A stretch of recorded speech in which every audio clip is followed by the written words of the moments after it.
She was just a human medic, until the battlefield learned what scalpel training really meant. The plasma rounds whistled overhead as Dr. Sarah Chen pressed herself against the twisted metal of what had once been a medical transport. Around her, the screams of wounded soldiers from a dozen different species filled the acrid air of Kepler 432b's war-torn surface.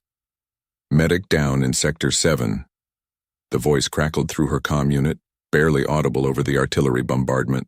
Zaraki forces have overrun the field hospital. Sarah's hands trembled as she checked her medical kit, standard issue for the Terran Medical Corps.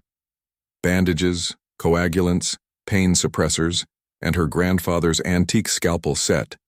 The one thing she'd insisted on bringing from Earth. The other medics had laughed at the primitive tools, preferring their sonic sutures and nano-healers. They weren't laughing anymore. Most of them were dead. The Zaraki had appeared from hyperspace 3 days ago, their crystalline warships cutting through the Allied defense fleet like razors through silk. Where other species had energy shields and particle weapons, the Zaraki possessed something far more terrifying: complete immunity to all forms of electronic warfare. Every piece of advanced technology simply ceased to function in their presence. Sarah had watched in horror as the field hospital's life support systems failed one by one. The automated surgical units went dark. The quantum medical scanners fell silent. Even the basic diagnostic equipment had become nothing more than expensive paperweights. But somehow, impossibly, her patients were still alive. While Vraxian doctors stood helplessly beside their useless equipment, Sarah had reverted to techniques she'd learned in medical school, techniques that predated electronic medicine by millennia. She'd used manual blood pressure cuffs, listened to heartbeats with an actual stethoscope, and stitched wounds with her grandfather's scalpels. The human still functions, the Vraxian chief medical officer had whispered in amazement, his eyes wide with disbelief. How is this possible? Now, as Sarah sprinted across the battlefield toward the overrun Sector 7, she understood why the other species looked at humans with such bewilderment. They had evolved on worlds where technology had been seamlessly integrated into their biology for millions of years. The concept of manual diagnosis, of healing without electronic assistance, was as foreign to them as breathing underwater would be to a human. But Earth was different. Earth was harsh. Sarah's ancestors had learned to heal with nothing but their hands, their knowledge, and their determination. They had performed surgery by candlelight, amputated limbs with bone saws, and saved lives with nothing but pressure and prayer. When the technology failed, they didn't fall apart. They adapted. She reached the field hospital just as a squad of Zaraki warriors rounded the corner. They were beautiful in their lethality, 7-foot-tall beings of living crystal that refracted the battlefield's fire into deadly prisms of light. Their weapons crackled with some form of energy that made her hair stand on end. The first warrior raised its weapon at the cowering Altarian medic, trapped behind an overturned gurney. Sarah didn't think. She moved. The scalpel left her hand with the precision of a surgical strike, embedding itself between the crystal plates at the warrior's neck joint. The Zaraki fell with a sound like breaking glass, its body shattering into 1,000 luminous fragments. The remaining warriors turned toward her, their faceted heads tilting in what might have been confusion.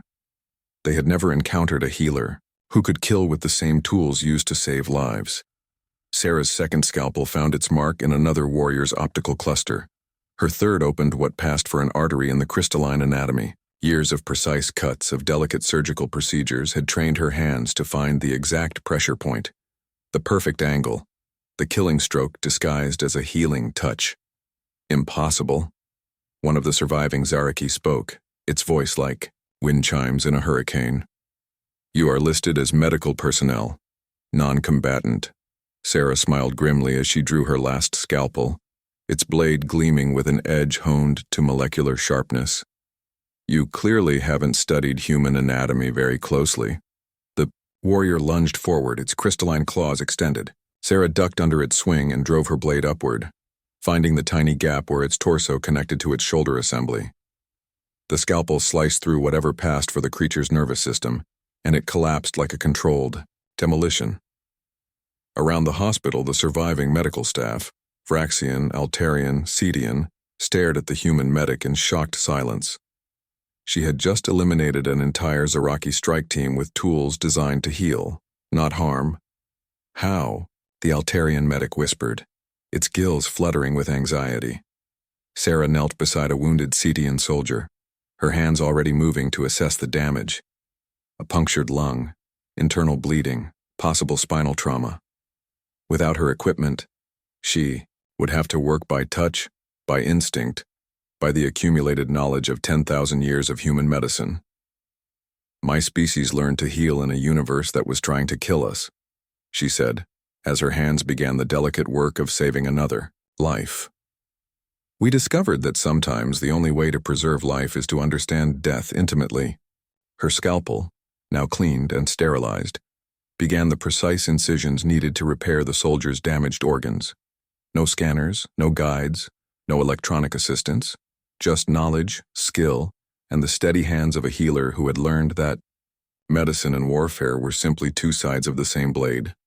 We call it bedside manner, Sarah continued, as her patient's breathing stabilized. But what we really mean is that we learn to bring people back from the edge of death using nothing but our minds, our hands, and our refusal to give up. The Zaraki attack had disabled every piece of advanced medical technology on the planet. But they hadn't counted on one simple fact. Humans had been healers long before they had been technologists, and sometimes the oldest weapons were the deadliest ones.